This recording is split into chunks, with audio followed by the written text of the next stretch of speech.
Hello there, I'm digital artist Aaron Rutten, and in this video I'm going to teach you how to paint water droplets using Corel Painter 2015. So let's go ahead and get started. We'll be creating these droplets in layers, which means I'll have the highlights separate from the water droplets and the shadows. This makes it a lot easier to paint the droplets, and it gives us more flexibility. So I'm going to go ahead and start from scratch here. I'll create a new layer, and I'm going to call it Drops. The brush that I'll use to paint the drops is called the Scratchboard tool. You want to make sure it's set to 100% opacity.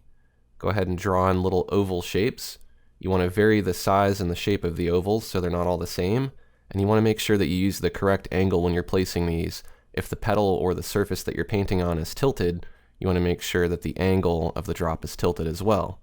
You can also paint in some background drops that are under the petals or behind the petals. It's up to you how many droplets you want to add. I'm just going to add a few so this video doesn't take forever to finish. Next, I'm going to turn Preserve Transparency on for that drops layer, and then I'm going to select the airbrush, and then I'm going to hold Alt and sample one of the darker colors from my environment. It's really important to think about the angle of the light, so our light's coming from the left, I'm going to put the shadow on the left side as well. Usually we put our dark shading on the opposite side from our light, but in this case, this is a droplet of water, and it reflects light within itself, so there's kind of a mirroring effect going on.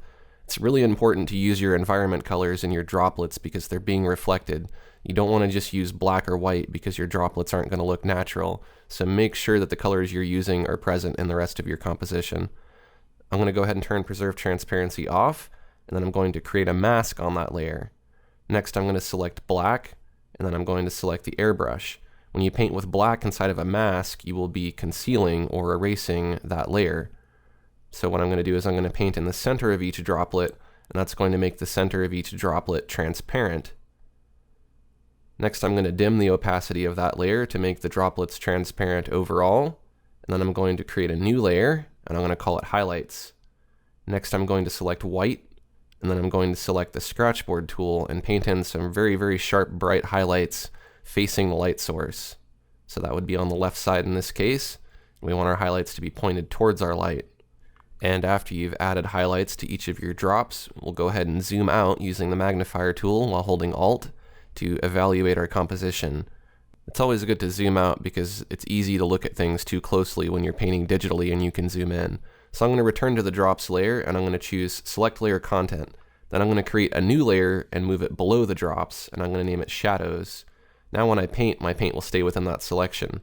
So I'm going to sample one of the dark red colors using Alt. I'm going to make sure that that new layer that I created is set to multiply for the composite method, and then I'm going to go ahead and fill it.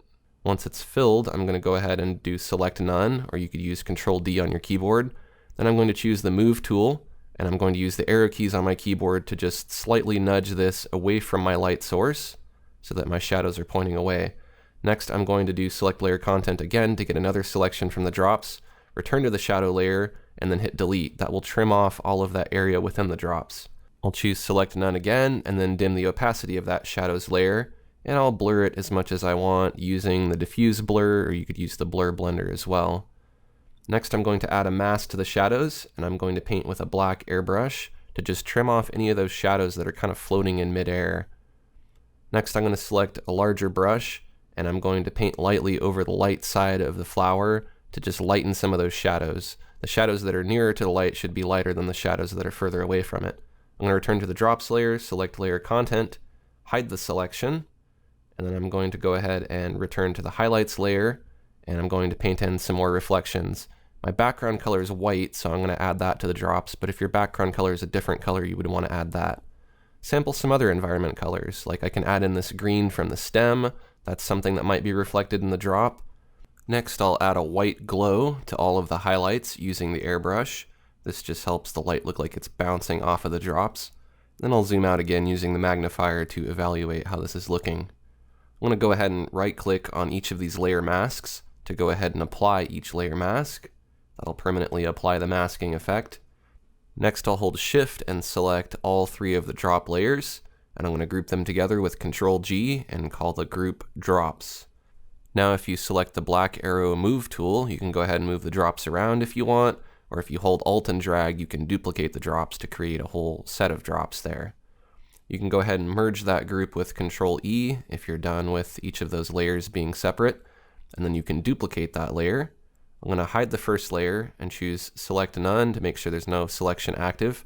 Then I'm going to choose Effects, Focus, Soften to apply a blur effect to the bottom drops layer.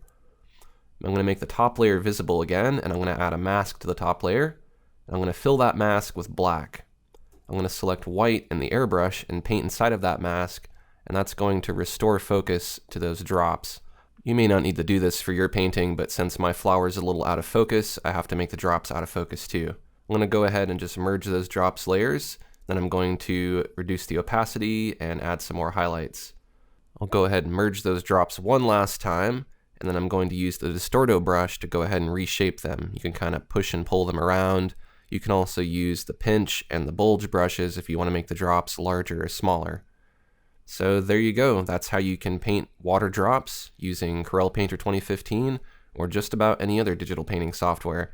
If you found this information helpful, take a quick second to like this video and share it with your friends.